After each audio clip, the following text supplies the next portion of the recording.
ترجمہ: اے مسلمانوں، بے شک ضرور تمہارے لیے ان میں اچھی پیروی تھی اس کے لیے جو اللہ اور آخرت کے دن کی امید رکھتا ہے، اور جو منہ پھیرے تو بے شک اللہ ہی بے نیاز ہر حمد کے لائق ہے۔ لقد کان لکم فیہم اسوۃ حسنہ، بے شک ضرور تمہارے لیے ان میں اچھی پیروی تھی، یعنی اے میرے حبیب علیہ الصلوۃ والسلام کی امت، تمہارے لیے حضرت ابراہیم علیہ الصلوۃ والسلام اور ان پر ایمان لانے والوں کی سیرت میں اچھی پیروی تھی، خاص طور پر اس کے لیے جو اللہ تعالیٰ کی رحمت و ثواب اور آخرت کی راحت کا طالب ہو اور اللہ تعالیٰ کے عذاب سے ڈرے، اور جو ایمان لانے سے منہ پھیرے اور کفار سے دوستی کرے تو وہ سمجھ لے کہ ہمارے دین کو اس کی ضرورت نہیں، بے شک اللہ تعالیٰ ہی بے نیاز اور حمد کے لائق ہے۔ عسى الله أن يجعل بينكم وبين الذين عاديتم منهم مودة والله قدير والله غفور رحيم۔ ترجمہ: قریب ہے کہ اللہ تمہارے اور ان لوگوں کے درمیان محبت پیدا فرما دے جو ان میں سے تمہارے دشمن ہیں، اور اللہ بہت قدرت والا ہے اور اللہ بہت بخشنے والا مہربان ہے۔ عسى الله ان يجعل بينكم وبين الذين عاديتم منهم مودة، قریب ہے کہ اللہ تمہارے اور ان لوگوں کے درمیان محبت پیدا فرما دے جو ان میں سے تمہارے دشمن ہیں۔ شان نزول: جب اوپر کی آیات نازل ہوئی تو صحابہ کرام علیہم رضوان اپنے عزیز و اقارب کی دشمنی میں بہت سخت اور ان سے بیزار ہو گئے۔ اس پر اللہ تعالیٰ نے یہ آیت نازل فرما کر انہیں امید دلائی کہ ان کفار کا حال بدلنے والا ہے۔ چنانچہ اس آیت کا خلاصہ یہ ہے کہ اے ایمان والو، قریب ہے کہ اللہ تعالیٰ تمہارے اور کفار مکہ میں سے ان لوگوں کے درمیان جن سے تمہاری دشمنی ہو گئی ہے اس طرح محبت پیدا کر دے کہ انہیں ایمان کی توفیق دے دے، کیونکہ اللہ تعالیٰ دل بدلنے، حال تبدیل کرنے اور محبت کے اسباب آسان کرنے پر بہت قدرت والا ہے، اور مشرکوں میں سے جو ایمان لائے اسے اللہ تعالیٰ بخشنے والا اور اس پر مہربان ہے۔ چنانچہ اللہ تعالیٰ نے ایسا ہی کیا، اور فتح مکہ کے بعد ان میں سے کثیر تعداد ایمان لے آئی، اور وہ ایمان والوں کے دوست اور بھائی بن گئے، اور ان کی ایک دوسرے سے محبت بڑھی۔ لا ينهاكم الله عن الذين لم يقاتلوكم في الدين ولم يخرجوكم من دياركم أن تبروهم وتقسطوا إليهم إن الله يحب المقسطين۔ انما ينهاكم الله عن الذين قاتلوكم في الدين واخرجوكم من دياركم وظاهروا على اخراجكم ان تولوهم ومن يتولهم فاولئك هم الظالمون۔ ترجمہ: اللہ تمہیں ان لوگوں سے احسان کرنے اور انصاف کا برتاؤ کرنے سے منع نہیں کرتا جنہوں نے تم سے دین میں لڑائی نہیں کی اور نہ تمہیں تمہارے گھروں سے نکالا، بے شک اللہ انصاف کرنے والوں سے محبت فرماتا ہے۔ اللہ تمہیں صرف ان لوگوں سے دوستی کرنے سے منع کرتا ہے جو تم سے دین میں لڑے اور انہوں نے تمہیں تمہارے گھروں سے نکالا اور تمہارے نکالنے پر تمہارے مخالفین کی مدد کی، اور جو ان سے دوستی کرے تو وہی ظالم ہیں۔ لا ينهاكم الله عن الذين لم يقاتلوكم في الدين،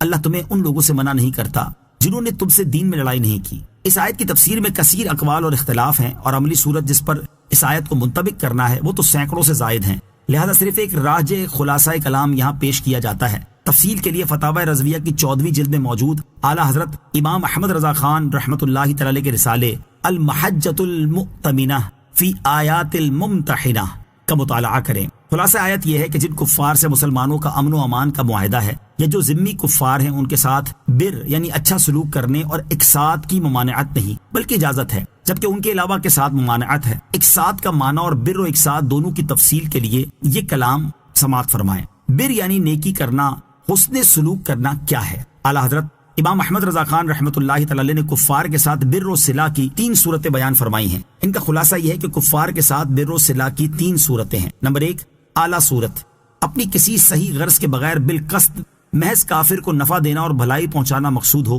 یہ صورت مستامن یعنی امان لے کر اسلامی سلطنت میں آنے والے کافر اور معاہد یعنی اس کافر سے بھی حرام ہے جس کے ساتھ معاہدہ ہے، کیونکہ امان اور معاہدہ ضرر کو روکنے کے لیے ہیں، نہ کہ اللہ تعالیٰ کے دشمنوں کو جان بوجھ کر نفع پہنچانے کے لیے۔ نمبر 2، درمیانی صورت، اپنی ذاتی مصلحت جیسے کافر نے کچھ دیا تو اس کے بدلے میں اسے دینا یا رشتہ داری کا لحاظ کرتے ہوئے کچھ مالی سلوک کرنا، یہ اس کافر کے ساتھ جائز ہے جس سے مسلمانوں کا معاہدہ ہے، اور جس سے معاہدہ نہیں اس سے ممنوع ہے۔ نمبر 3، ادنا صورت اسلام اور مسلمانوں کی مصلحت کے لیے جنگی چال کے طور پر کچھ دیا جائے، یہ حربی کافر یعنی جس سے معاہدہ نہیں اس کے ساتھ بھی جائز ہے۔ آیت کریمہ لا ینہاکم میں بر یعنی احسان کی درمیانی صورت مراد ہے، کیونکہ اعلیٰ اس کافر سے بھی حرام ہے جس سے معاہدہ ہے، اور ادنا اس کافر کے ساتھ بھی جائز ہے جس سے معاہدہ نہیں۔ اقساط کا مفہوم، اقساط یعنی انصاف کرنے کے مفسرین نے 3 معنی بیان کیے ہیں۔ ایک معنی یہ ہے کہ ان پر ظلم نہ کرو، اس معنی کے اعتبار سے یہ حکم حربی و معاہد ہر طرح کے کافر کے لیے عام ہے کہ حربی پر بھی ظلم کرنے کی اجازت نہیں، اور اس معنی کے اعتبار سے یہ حکم رخصت نہیں بلکہ واجب ہے۔ دوسرا معنی یہ ہے کہ کافروں سے کیا ہوا معاہدہ پورا کرو، اور اس صورت میں بھی یہ حکم واجب ہے نہ کہ صرف رخصت۔ البتہ معاہدے کی مدت پوری کرنا واجب نہیں، کوئی مصلحت ہو تو مدت سے پہلے بتا کر معاہدہ توڑ دینا جائز ہے۔ تیسرا معنی یہ کہ ایک ساتھ سے مراد اپنے مال سے کچھ حصہ دے دینا ہے، اور یہ وہی بر یعنی نیکی کرنا ہی ہے۔ گویا اس صورت میں بر و اقساط ایک ہی چیز ہو گئے۔ اس پر اعلیٰ حضرت رحمۃ اللہ تعالی نے فرمایا، جس کا خلاصہ یہ ہے کہ ہاں یہاں بر نیکی کرنے اور اقساط یعنی انصاف کرنے دونوں لفظوں میں یوں فرق ہو سکتا ہے کہ اقساط کا مطلب ہے کہ جتنا کافر نے دیا اتنا ہی دیا جائے، جیسے کافر نے 1000 روپے کی چیز دی تو جواب میں 1000 روپے کی چیز ہی دے دی جائے، تو یہ اقساط یعنی برابری کرنا ہو گیا۔ جبکہ اگر وہ کچھ نہ دے اور مسلمان اپنی رشتہ داری یا کسی مصلحت کی وجہ سے اسے 1000 روپے کی چیز دے دے، یا کافر نے 1000 روپے کی چیز دی لیکن مسلمان 1000 سے زائد کی شے دے دے، تو یہ بر یعنی احسان کرنا، نیکی کرنا، سلوک کرنا کہلائے گا۔ کفار کے ساتھ دوستی کی صورتیں اور ان کے احکام۔ آیت نمبر 9 میں کفار کے ساتھ دوستی سے منع کیا گیا۔ یہاں ان سے دوستی سے متعلق اعلیٰ حضرت امام احمد رضا خان رحمۃ اللہ تعالی کے کلام کا خلاصہ سماعت کیجیے۔ موالات یعنی کفار کے ساتھ دوستی کی 2 قسمیں ہیں۔ نمبر 1 حقیقی موالات، اس کی ادنا صورت قلبی میلان ہے۔ یہ تمام صورتوں میں ہر کافر سے مطلقاً ہر حال میں حرام ہے، البتہ طبعی میلان جیسے ماں باپ، اولاد یا خوبصورت بیوی کی طرف غیر اختیاری طور پر ہوتا ہے، یہ اس حکم میں داخل نہیں۔ پھر بھی اس تصور سے کہ یہ اللہ اور رسول کے دشمن ہیں اور ان سے دوستی حرام ہے، اپنی طاقت کے مطابق اس میلان کو دبانا یہاں تک کہ بن پڑے تو فنا کر دینا لازم ہے۔ اس میلان کا آنا بے اختیار تھا، اور اسے زائل کرنا قدرت میں ہے تو اسے رکھنا دوستی کو اختیار کرنا ہوا، اور یہ حرام قطعی ہے۔ اسی لیے جس غیر اختیاری چیز کے ابتدائی امور کسی شخص نے اپنے اختیار سے پیدا کیے تو اس میں اس کا کوئی عذر قابل قبول نہ ہوگا۔ جیسے شراب سے عقل زائل ہو جانا اختیار میں نہیں، لیکن جب اختیار سے پی تو عقل کا زوال اور اس پر جو کچھ مرتب ہوا سب اسی کے اختیار سے ہوگا۔ نمبر 2 صورتاً موالات، اس کی صورت یہ ہے کہ بندے کا دل کافر کی طرف اصلاً مائل نہ ہو، لیکن اس سے برتاؤ ایسا کرے جو بظاہر محبت و میلان کا پتہ دیتا ہو۔ یہ ضرورت اور مجبوری کی حالت میں صرف ضرورت و مجبوری کی مقدار مطلقاً جائز ہے، اور بقدر ضرورت یہ کہ مثلاً صرف عداوت کا اظہار نہ کرنے سے کام نکلتا ہو تو اسی قدر پر اکتفا کرے، اور اظہار محبت کی ضرورت ہو تو حتی الامکان پہلو دار بات کہے، صراحت کے ساتھ اظہار کرنے کی اجازت نہیں، اور اگر اس کے بغیر نجات نہ ملے اور دل ایمان پر مطمئن ہو تو صراحت کے ساتھ اظہار کی رخصت ہے، اور اب بھی عزیمت یہی ہے کہ ایسا نہ کرے۔ اب زیر تفسیر دونوں آیات کا خلاصہ سماعت فرمائیں۔ چنانچہ ارشاد فرمایا کہ اے ایمان والو، اللہ تعالیٰ تمہیں ان کافروں کے ساتھ احسان اور انصاف کا برتاؤ کرنے سے منع نہیں کرتا جنہوں نے تم سے دین میں لڑائی نہیں کی اور نہ تمہیں تمہارے گھروں سے نکالا۔ بے شک اللہ تعالیٰ انصاف کرنے والوں سے محبت فرماتا ہے، اور وہ تمہیں صرف ان کافروں کے ساتھ دوستی کرنے سے منع کرتا ہے جو تم سے دین میں لڑے اور انہوں نے تمہیں تمہارے گھروں سے نکالا، اور تمہیں نکالنے پر تمہارے مخالفین کی مدد کی، اور جو ان سے دوستی کرے تو وہی لوگ ظالم ہیں۔ یا ایہا الذین آمنوا اذا جاءکم المؤمنات مہاجرات فامتحنوہن اللہ اعلم بإیمانہن فَإِنْ عَلِمْتُمُوهُنَّ مُؤْمِنَاتٍ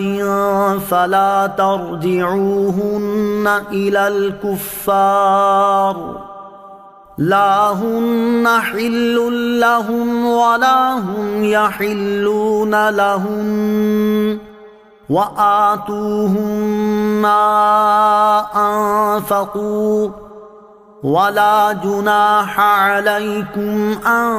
تَنكِحُوهُنَّ إِذَا آتَيْتُمُوهُنَّ أُجُورَهُنَّ وَلَا تُمْسِكُوا بِعِصَمِ الْكَوَافِرِ وَاسْأَلُوا مَا